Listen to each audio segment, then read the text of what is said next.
it is working. Good. I've had some people say that they like being able to see a human being, not just the slides. So we're going to try doing camera with slides, human being, and all of that. If this doesn't work, then I've got a backup plan of how to do it. But it won't be live. It'll have to be recorded, where I can record the screen and a camera thing in the corner. So we'll see. But feedback is appreciated. So, okay. Tonight, we are going to take the first of two parts on Shabbat. Shabbat is a major topic in Judaism. It is one of the 10 commandments, and not to say that those commandments are the only ones, but they do get a lot of attention. Shabbat is one of the first things that is mentioned in the entire Torah, being created on that seventh day. Stops the creation process for a day. So Shabbat has a big weight, and Shabbat is something that happens every single week. Shabbat is the most common Jewish holiday. Shabbat is also usually considered to be the most important Jewish holiday. Any place when you're in the Torah and you're reading a list of Jewish holidays, the first holiday that is mentioned in every list is Shabbat. So it's important. There are two main parts to how we observe Shabbat, of how we celebrate Shabbat. They are divided by the two words that are used. In the Torah, there's the 10 commandments in Exodus and the 10 commandments in Deuteronomy. And there's a slight difference in wording between the two of them. One says that you should shamor Shabbat, and the other says you should zachor Shabbat. Shamor means to keep or protect, and zachor means to remember. So as such, Jewish law says, well, there are things that we do that protect Shabbat, that keep Shabbat, and there are things that we do that add to Shabbat, that we do special on Shabbat. Another way to look at this is there are things we don't do on Shabbat and things that we definitely do on Shabbat. We're going to be looking at the limits of Shabbat. These are the don't do parts of Shabbat. Everyone got the framework? All right, so how do we know that we don't do things on Shabbat? Well, we have this wonderful line that comes from Exodus 31, and it reads as follows. Surely you shall keep my Shabbats, for it is a sign between me and you throughout the generations. Right, that this is a symbol of the covenant, of the relationship between the people of Israel and God. That Shabbat itself it's kind of like the ring that you wear on your finger to remember and remind yourself that you're married. Shabbat is like the ring between the marriage of the Jewish people and God. Not every sign is physical. Some signs are spatial. And we'll get back to that space, time, physical, not physical thing a little bit more later. This is a sign throughout all the generations that you may know that I am the Lord who sanctifies you, right? God makes us holy in all ways. And you shall keep my Shabbat, therefore.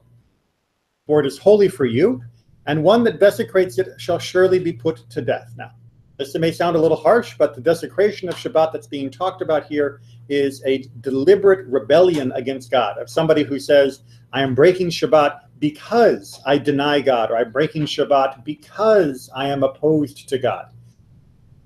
This is not an accidental mistake on Shabbat. This is a deliberate deed done on Shabbat. And like all cases where someone can be executed, there had to be two witnesses, there had to be warnings, the person had to accept the warning. There's a very high bar here. It's not like you see your neighbor doing something on Shabbat and the next day you're killing them.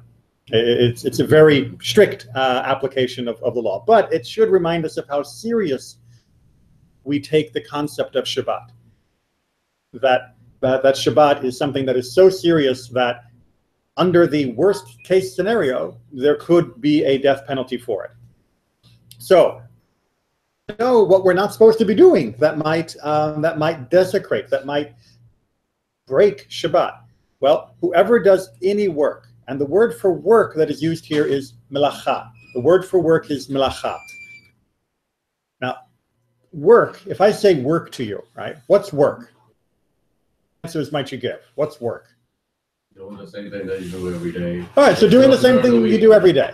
So you brush your teeth every day? Right. So brushing your teeth is work. Well, You comb your hair every day? Like I go to my store, I open it, and I produce.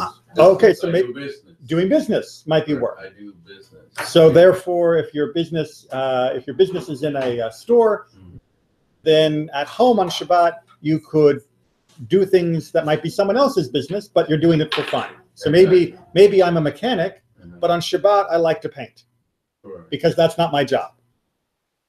No. Oh. Well, you're right that in the normal usage of the word work, we usually think of work as being either my job, the thing that I get paid for, my salary, the thing that keeps me, getting food on the table, or the thing that requires a lot of effort.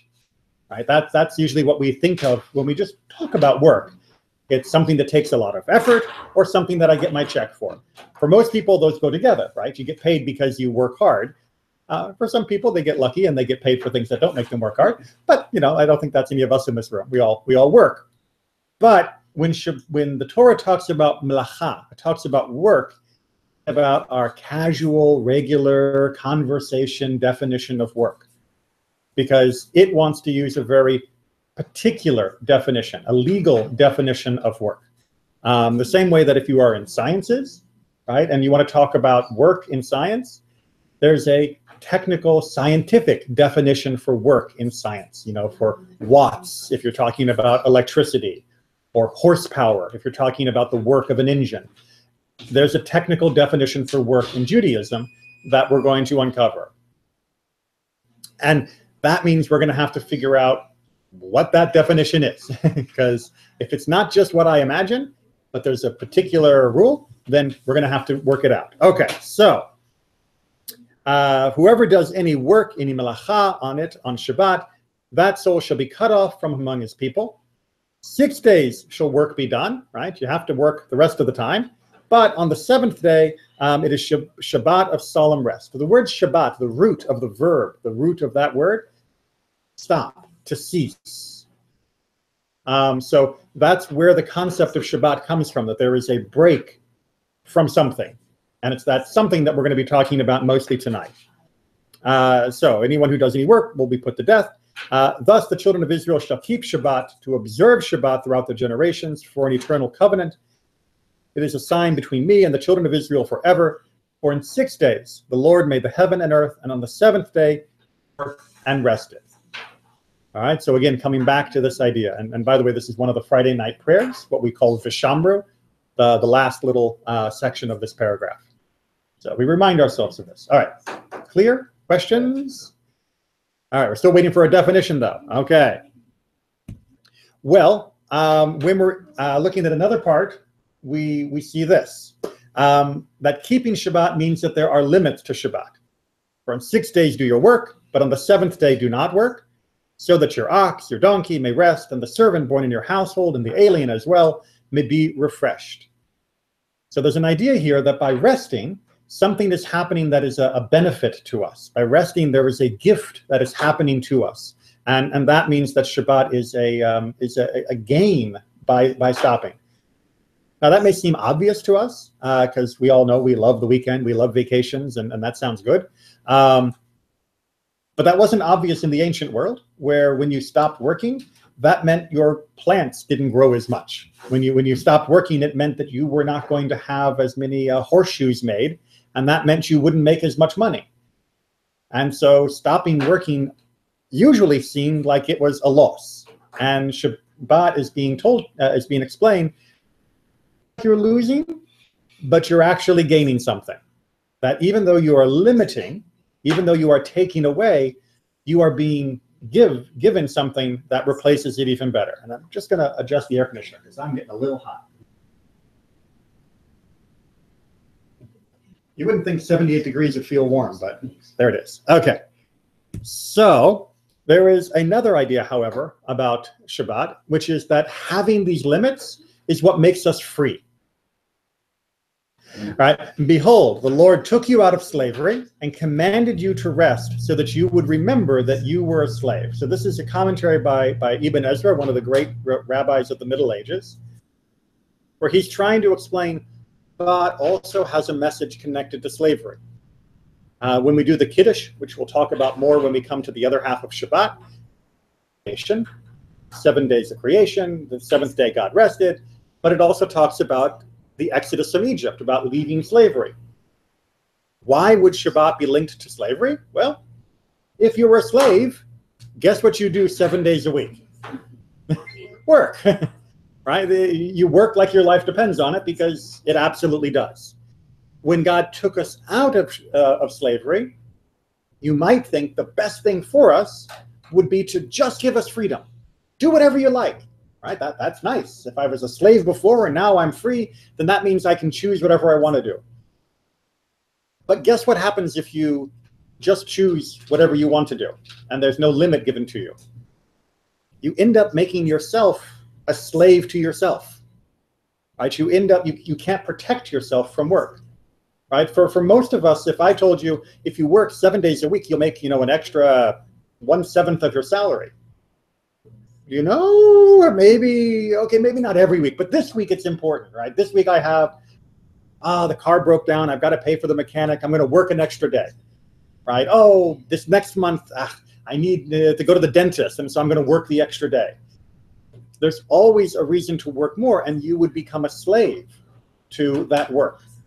God had to forbid us to work in order to set us free. Right? The basic human wants to work, and God had to tell us, stop working. Free. And when we stop working, we can then also realize, I have the ability to stop working. Right? I'm free to stop working. A slave is not. And so we can sympathize with those who are still slaves better, and we can remember the blessing that God gave us of our freedom to be able to stop. All right, going so far, all right. So we got the idea that limits are not bad, right? Limits are giving, they're not taking. Limits are making us free, they are not taking away our freedom. But we still don't have a definition. There's the other thing that limits mean. Limits mean trust. And by trust, I mean trust in God. And we see this very clearly in the Exodus with the gift of manna. Manna was the food that God gave us when we left Egypt. And it says on the board, and the Lord said to Moses, I will rain down bread for you from the sky, and the people shall go out and gather each day that day's portion, right? So 6 days a week, every day you go out, you would gather the manna that had come down from the sky. That would be your food for that day, right? Each day you get that day's food, that I may test them and see whether they will follow my instruction or not. Okay, what's the test? When they apportion what they have brought in, it shall prove to be double the amount they gather each day. Why am I going to get double on Friday? Because you're not going to get any on Saturday. Which means on Saturday, you have to relax and trust that you have what you need, that you don't have to go out getting more, that you don't need to get more. And why am I getting the text? Nope, it's okay, not a problem. Sometimes Penelope texts me if there's a problem with the recording. So Shabbat is our way of saying, you know what? I'm going to allow God to tell me to stop working. I'm going to cease for today. And it's going to be okay, right? Whatever I don't do today, it's not going to end the world. If I don't go into the office Sunday, the building will still be there, right? My job will still be there. If I don't go out and fix the sprinkler system today, it'll still be broken tomorrow, but the house is not going to wash away today, right? I can trust that by giving up this one day from my melacha, from my work, life will not come to an end. Right? That God will support me, God will provide me, I will get enough. I will get 7 days of life from 6 days of work, and then I will have the 7th day of freedom. Make sense? Yes. All right. So let's talk about what sort of limits there are. So the Torah never gives us a full list. The Torah never explicitly says, these are all the types of work, of melacha, that you can't do. But it does give us some hints. So here are some of the things the Torah says directly. That's the left-hand column. The right-hand column are things that are mentioned in other parts of the Tanakh. This is not the whole list about Shabbat, just a few examples, and we're going to mention another one later on. But in the Torah, it says, don't gather the manna, like we talked about. don't cook, because you're not supposed to cook the manna either. Don't make fire, very clear on Shabbat. Don't gather firewood, also a very clear point. And don't plow or harvest in the field. That's it. Specific things that are mentioned in the Torah to not do on Shabbat. And yet we know from the description of God that it's bigger than this category, or bigger than just these categories. For example, for the firewood, when they catch the person gathering the firewood, they have to go to Moses and say, what are we supposed to do? Because it's kind of a new case. They're pretty sure that this was wrong, that this was prohibited, but they're not 100% sure, and Moses has to give the final answer. So it's clear that the limits are unclear from the Torah text itself, which is why we have to read the Torah very, very carefully, which is what the rabbis have done. So, how do you read the carefully? You read it and you can find 39 different actions, different works that we don't do on Shabbat. Wait. 39? We only had 1, 2, 3, 4, 5. We had like 5, and now we're up to 39. How do we do that? Little magic. A plus B equals C, or Shabbat plus the Mishkan equals our definition of labor. So what is the Mishkan? The Mishkan was the tent, the tabernacle that was built in the wilderness. How does this help us? Well, listen very carefully to the instructions found in Exodus of how we're supposed to build this. Moses then he gathered the whole Israelite community and said to them, these are the things that the Lord your God has commanded you to do. And what's the first thing? On 6 days work may be done, but on the 7th day you shall have a Sabbath, a Shabbat, a complete rest, holy to the Lord. Whoever does any work on it shall be put to death. You shall kindle no fire throughout your settlements on the Sabbath day. Moses further said to the whole community of Israelites, this is what the Lord has commanded. Notice how those are very similar sentences. Right? This is what the Lord has commanded, 6 days of work, 7th day of rest. This is what the Lord has commanded, second topic, but very similar language. Take from among you gifts to the Lord. Heart so moves him shall bring them, gifts for the Lord. Gold, silver, copper, and the list is longer, but I ran out of room. And let all among you who are skilled come and make all that the Lord has commanded, the tabernacle, the Mishkan, its tent, and then the list of all the things that were made for the tabernacle. Our sages said, see how clever God is. Shabbat with the building of the tabernacle. Anything that is part of the building, that's what the labor of Shabbat is. And the logic there, right? God says, keep Shabbat, but when you're not doing Shabbat, do these things. And by putting them back to back, by putting the two commandments next to each other in the Torah, we understand that this one defines this one, that the Mishkan defines what Shabbat labors are. When we're putting the dyes in, etc., that's part of All right, so how do we get to these specific things? We're going to actually eventually get, sorry, I'll just show you all sorts of different ones that we'll go through, but we'll come back to those. A little bit more of why we know that these are the specific categories of labors, and how do we see this from the language of the Torah itself? Well, in the book of Genesis, where it says that God created the whole world, he finished it, and what he had been doing, and he ceased on the 7th day from all the work that he had done. You'll notice that the word that's used here, melachto, right? Melacha, that's the word that we're using for labor when God gives us the commandment to rest on Shabbat, is melacha. Creation uses melacha back in the Genesis. So we know that that's what we're talking about for Shabbat. And when we're talking about the building of the tabernacle, of the Mishkan, what word do we get again? Melechet avodat hakodesh, right? We let them, Bezalel and Oholiab, and all the skilled persons whom the Lord has endowed with skill and ability, perform expertly all the work connected with the service of the sanctuary and carry out all that the Lord has commanded. So the work of the sanctuary uses the same word for work that was done on creation, which is the same word that's used in the commandment to rest on Shabbat. So language is important in Judaism, right? Following the words that have the same use make a big difference. Because there's different words for doing things. There's different words for making things. This word, melechet, which comes from the same root as melacha, is a thread. It's connected throughout all these different passages. So we know that the tabernacle is our template for what work is, and therefore we know what we don't do on Shabbat. Making the case okay here? Okay. How else do we know that Shabbat and the sanctuary are linked? Well, the Mishkan and Shabbat and time and space, they all fit together, right? Before Einstein figured this out, the Torah already knew this. Guard my Shabbats, my Sabbaths, and revere my sanctuary. I am the Lord. This is taken from the book of Leviticus, right? The Mishkan, the sanctuary, and Shabbat are linked thematically.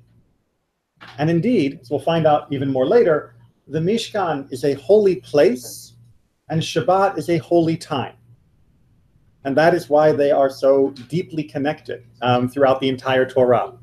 That just as we build a space, we also have to build a time. But we build the time in the negative, right? We build a space, and we build a sacred time by making room from not doing other things, right? We build the Mishkan by adding. We build Shabbat by not doing. Like the black and white. It's like a negative in film. A space that we create, and we have a holy time that we create by not creating. Because that's the only way we can make that time so special. Okay. Let's get to some specifics. There are some different subcategories within the 39 labors, right? So we could just look at this whole long list. But it seems a little random. But there are some easy ways to remember the different pieces, which is that there are categories within the whole list that fit together. So for example, there's a whole group of actions that connect to raising the plants that were used for the dyes, for doing the colors of the cloth, and for making the bread that was used in the Mishkan. So what is those categories? You have sowing. Actually, I guess plowing should have been before sowing. So you have plowing, which is when you divide up the earth. Right? This is why you are not out digging your garden on Shabbat. You have sowing, which is when you put the seeds in the ground on Shabbat. This is why you're not planting your rose bushes on Shabbat. You have reaping, which is when you are harvesting, when you're cutting the things from the ground. Right? You don't go out and pick your orange tree on Shabbat. Binding sheaves, when you would gather up the grain and wrap it on Shabbat. Threshing, we don't do a whole lot of this, which is when you would beat the wheat to break it open so that all the pieces would come out. Winnowing, you would throw it into the air, and the wind would blow away the bad stuff and leave the good stuff. I know, we're all farmers, so we know these so well. Sorting. But for an example, for winnowing, if you were eating something on Shabbat and you had leftover pieces on the table, you shouldn't go to blow the bad stuff away. Right? That would not be a Shabbat action. Now, that's not my job, so it's not like I get a salary for that. And it's not hard, but it is still melacha. It is still work by this definition. So that's why we need to sort of take our mind and shift it from what do I get paid for or what is hard into what was used for the building of the Mishkan, do as well. Sorting, because you had to sort the grain between the different type of grain that you would get. Grinding, when we would grind the grain to prepare it. One of the most common examples in the modern world would be you wouldn't grind pepper on Shabbat. When you had to sift the flour. I don't know. I used to love with my grandmother using the hand sifter that had the little wire thing, and it went and the flour would drop out the bottom. It's really fun. Kneading, of course, with when you put the water with the dough and you get that, and baking when you put the dough in the oven. Make sense? Okay.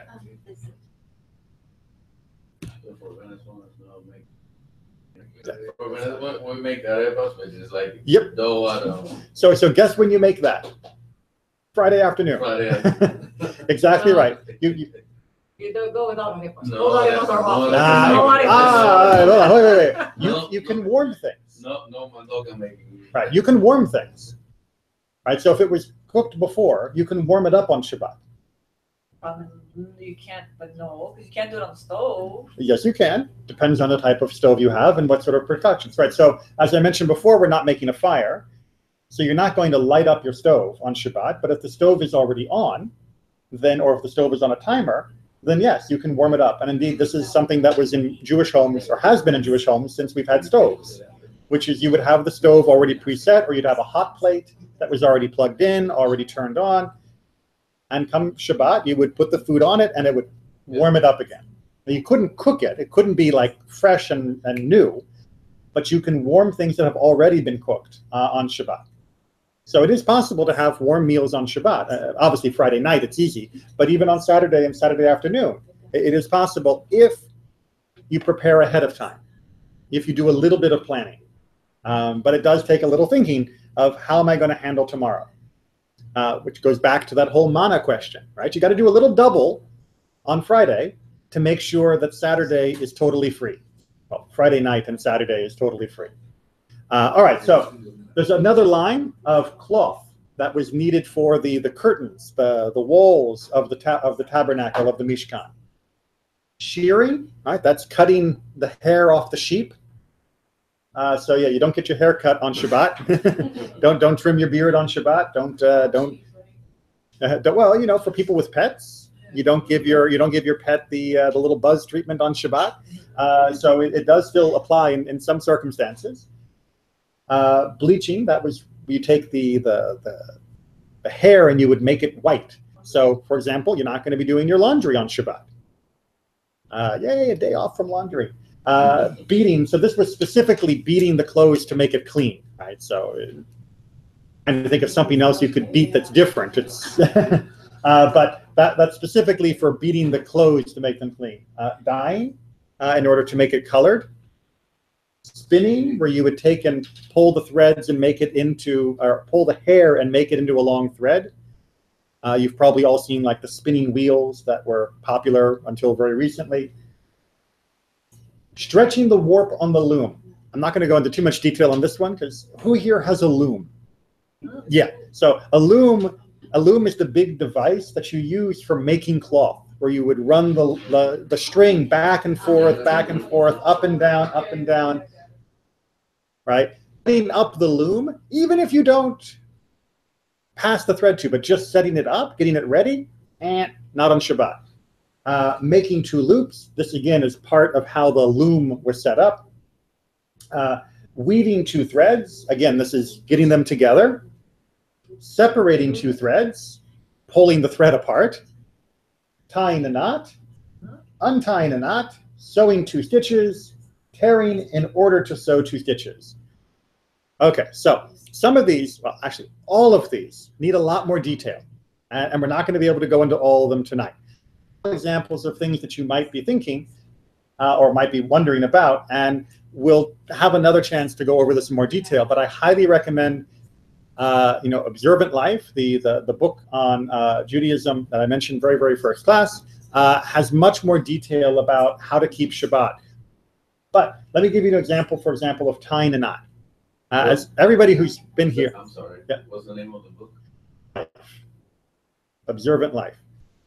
So tying a knot, everybody who's come to services has seen I wear a tie every Shabbat, right? Am I breaking Shabbat? No, you tied it Friday. No, I did not. It's a clip-on. It is not a clip-on. It is not a clip-on. Right. So something that's not going to be stable forever. Oh, right. So it's temporary, right? It's a temporary knot, and it is not what's considered to be a professional knot. It is not like a secret trade knot. Back in the day, people used to have special knots that were used for special jobs, and those knots were only used for those jobs. You know, so like fishermen's knots and sailors' knots, and when people would be using animals, they would have special knots for the saddle and everything.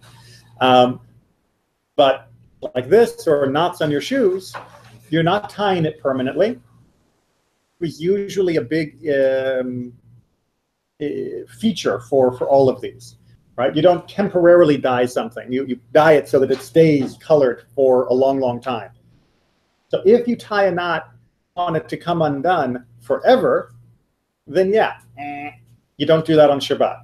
But if you're just tying your shoes and you plan to untie your shoes when you get home and take them off, no problem, right? No problem. What's that? So you can sail. Yeah. Oh, there are lots of other problems with sailing.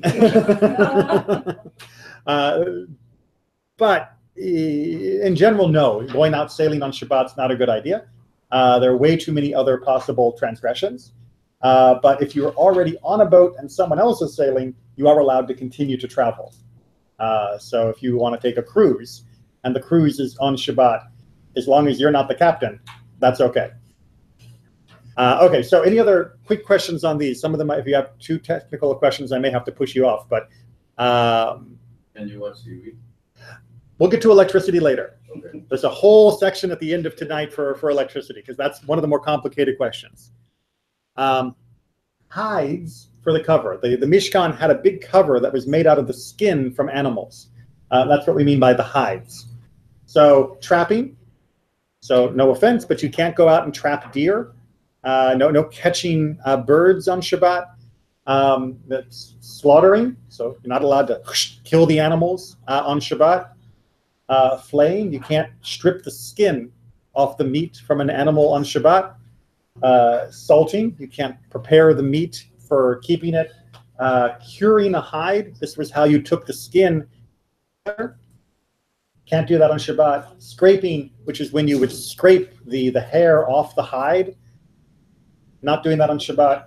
Cutting it up, right? Cutting the pieces of the hide into sections.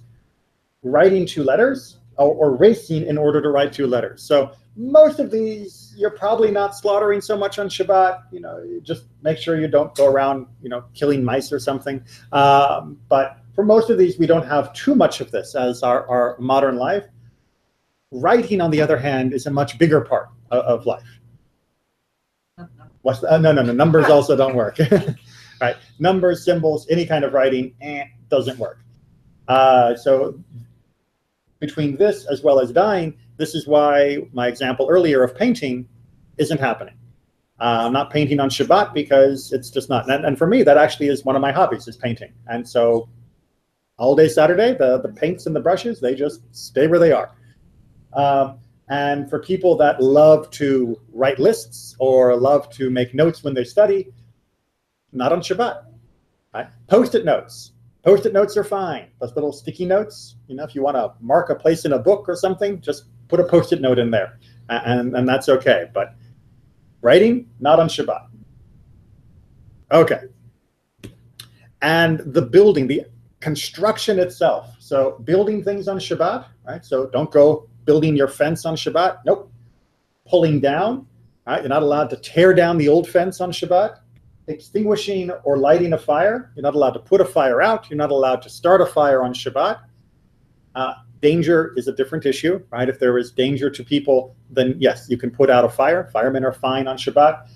But if you have a stove that's on, you don't put it out. The bigger issue in the ancient world were oil lamps, where people would have a lamp and they would want to put the light out, not on Shabbat. And the same thing with lighting a fire on Shabbat. Wait a minute, we're not allowed to light a fire on Shabbat? But what is like one of the biggest symbols of Shabbat? Right, the candles.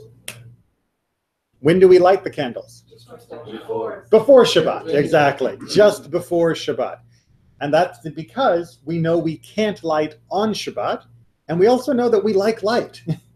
That having light on Shabbat, having light anytime, really makes life better. That's why I've got these things in the ceiling, rather than sitting here in the dark. But because we keep Shabbat, we have to prepare a little bit before time. So again, going back to that same theme, a little preparation, and everything works just fine.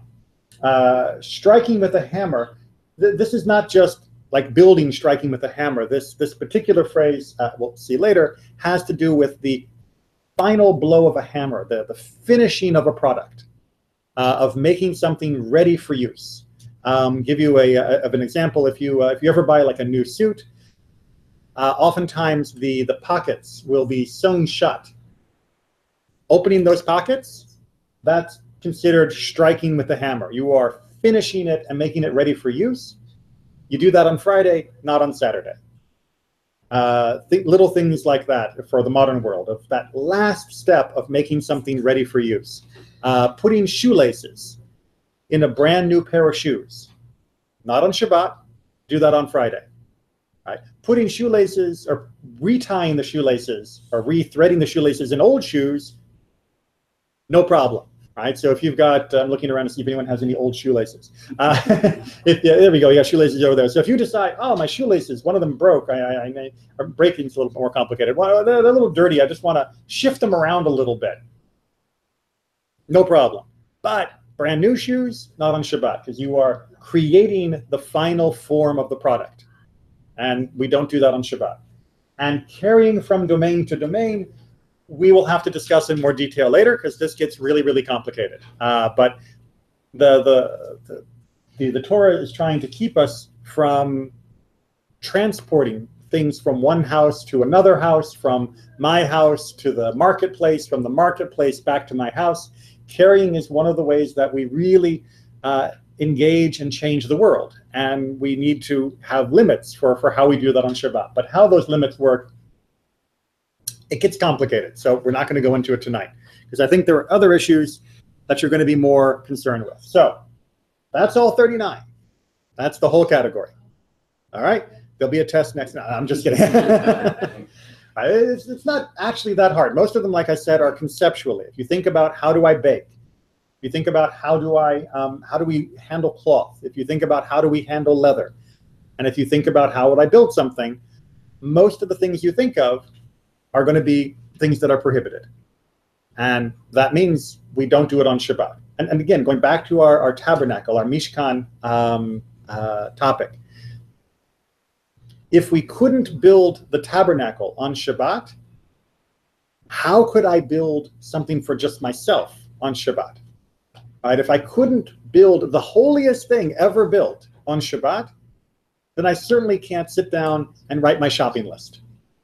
Right? I certainly can't sit in my backyard and fix my own fence. Because if God said, you don't need to work for me, why would I work for myself? I limit. But we need to have the limit. Because human nature, like I mentioned at the very beginning, we will work ourselves to death. And we will go and go and go, and we will never stop unless someone puts a limit on us. And that someone happens to be God. And thank God, God did that, because Shabbat is one of the most powerful and one of the biggest changes to our lives that Judaism brings. Shabbat is one of the things that has really supported Jewish life for all of these thousands of years. So just on that topic, there are a few things I want to say about the spirit of Shabbat. Abraham Joshua Heschel, who was a modern rabbi, he passed away just in the 20th century. He wrote a beautiful book called The Sabbath, which I highly recommend. It's a real thin little book, but it's a beautiful book about the spirit of Shabbat. And as he puts it, Shabbat is an island in time, right? In the tempestuous ocean of time and toil, there are islands of stillness for a harbor and reclaim his dignity, right? We work and work and work and work, and we work so hard that sometimes we forget what it is to be a human being, where we're working like an animal. And every now and then you find a moment to pause. And when you pause, when the dust settles, right? When you're able to be quiet, when you're able to, for the storm of all the work to settle down, and we breathe, suddenly we remember what it is to really be human. It's calling out for. That island is the seventh day, the Sabbath, a day of detachment from things, from instruments and practical affairs, as well as of attachment to the Spirit. Right? For this day, all the other worries of the world, all the other problems of my life, all the other things I need to do, my whole list, it doesn't bother me. On this day, I have nothing else that I can do, nothing else I need to do. And I'll tell you from personal experience, with as someone, like I'm sure most of you, who has a job that you could do every single day, every single minute of the day, having a time on Shabbat when I'm not looking at emails, I'm not answering emails, I'm not making phone calls to talk to people about work, I'm not running around, I'm not going to the grocery store and doing all the other household things. Having that day, that 25-ish hours, when I can just not think about those things, to be with my friends, to be with my family, to be with myself, to be with God in a way that I just can't do during the rest of the week. Now, the rest of the week I do have to work, right? Remember, 6 days you have to work. It's not about being lazy. But that 7th day, you also have to rest. Because if you forget either part, then you're forgetting part of what it is to be human.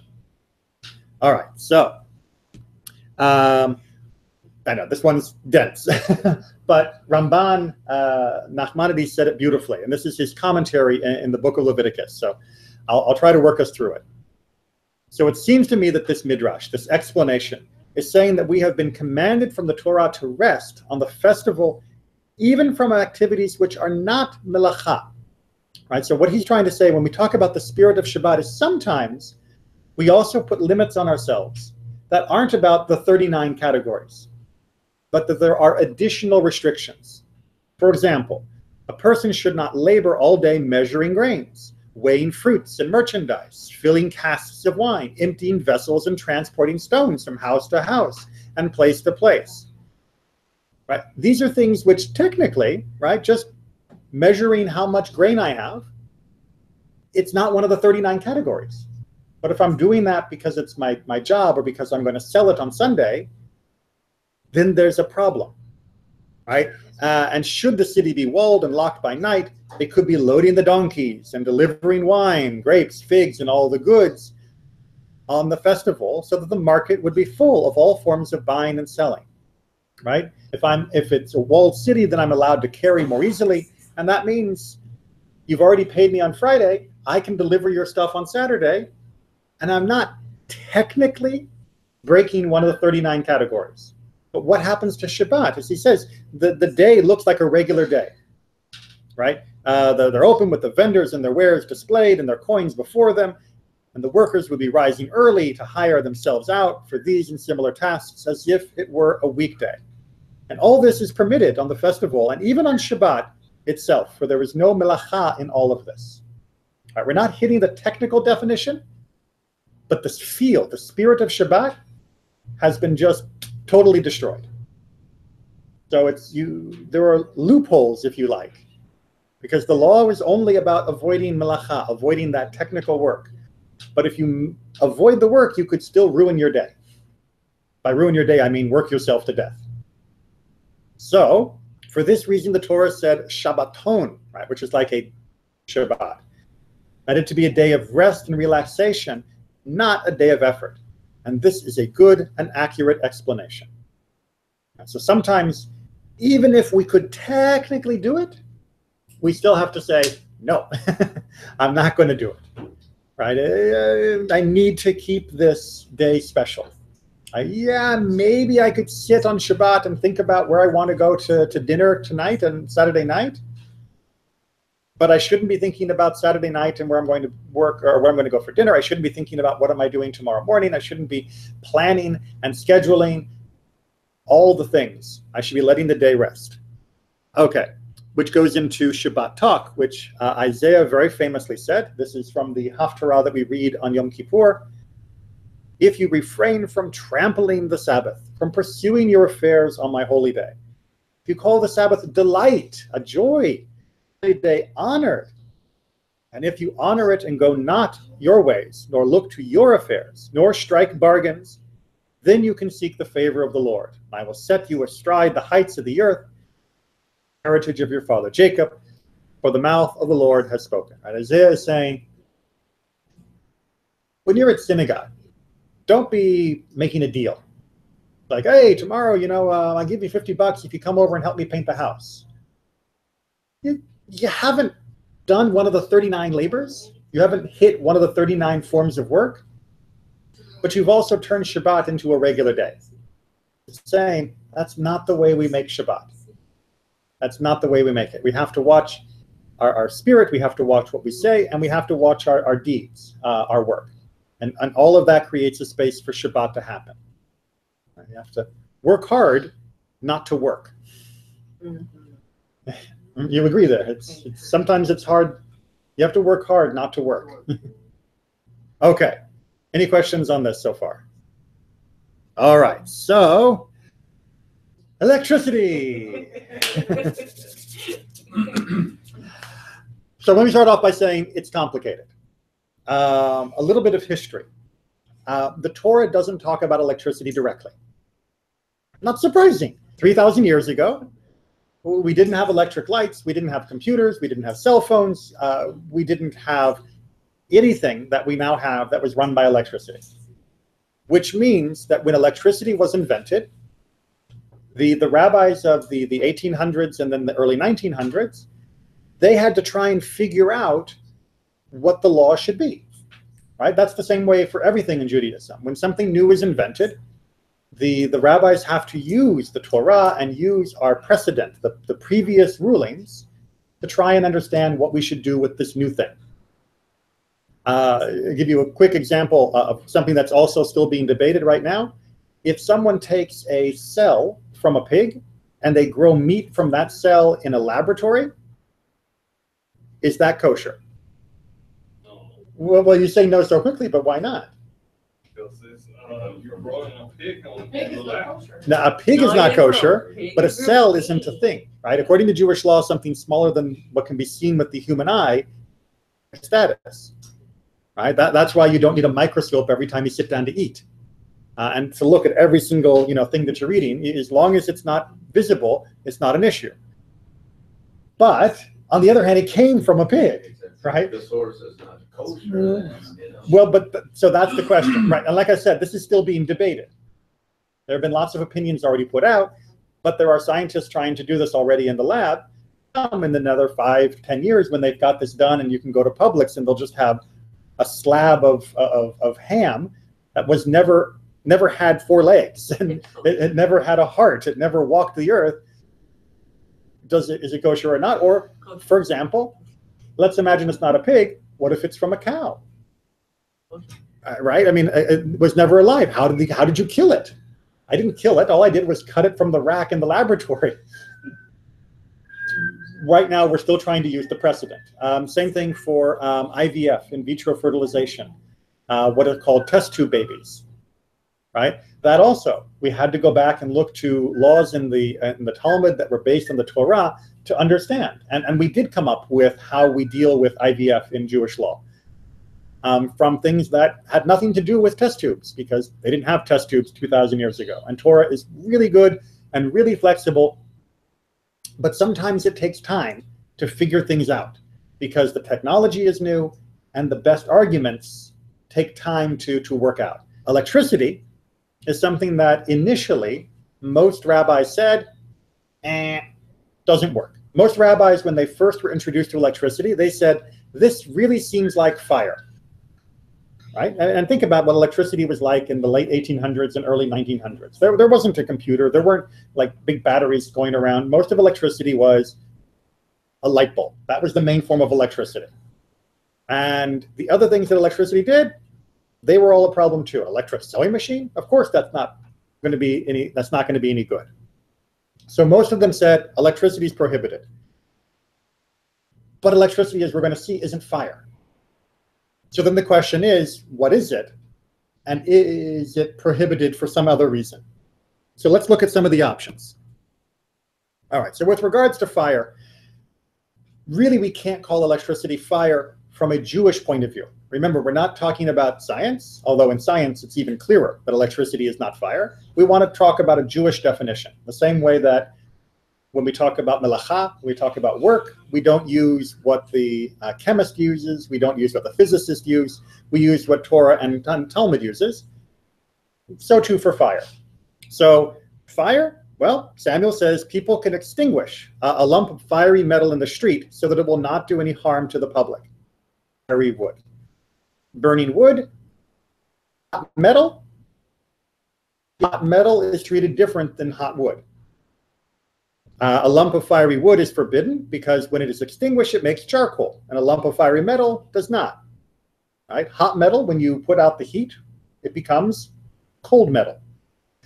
But wood changes, right? So one of the basic principles that the rabbis in the Talmud discuss in more detail, not up on the board, but if you go to the sites, you can look at them, is for something to be fire, it has to produce a flame, and it has to consume, it has to destroy the thing that is burning. And that is not the way electric wires work. They are not on fire, and they are not destroying the wires. At least that's not the normal process. There are accidents that can happen, but that's, you know, my water pipes can also break. That doesn't mean that water is burning. And rabbis argue over the cooking of the Passover offering on coals. It is eventually established that wood coals do count as fire, but lumps of fiery metal are not classified as fire. You had to cook the Passover sacrifice roasted in a particular way. And they asked, well, could I roast it by having a super hot piece of metal and putting it against the meat? And the answer was, no. Super hot wood? Yes. Super hot metal? No. So under this and for other reasons, many authorities, conservative and orthodox, say that you can't classify electricity as fire.